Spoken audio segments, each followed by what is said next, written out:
कितनी अजीब बात है ना कि हम लोग इंसानों की मौत पर तो खुलेआम आंसू भी बहाते हैं और अफसोस करने भी पहुंच जाते हैं। यहाँ तक कि हर साल बरसियां भी मनाते हैं, पर रिश्तों के मर जाने का कोई जिक्र ही नहीं करता। बस इधर कोई रिश्ता खामोशी से दम तोड़ता है और उधर तमाम उम्र आंसुओं की गवाह सिर्फ रात की तारीकी और बिस्तर का तकिया रह जाते हैं।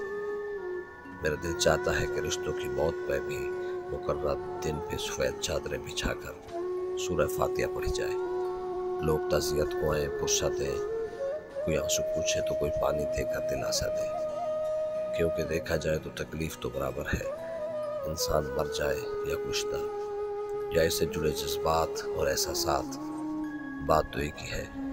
बल्कि इंसान के मर जाने पर तो फिर भी सब्र आ ही जाता है।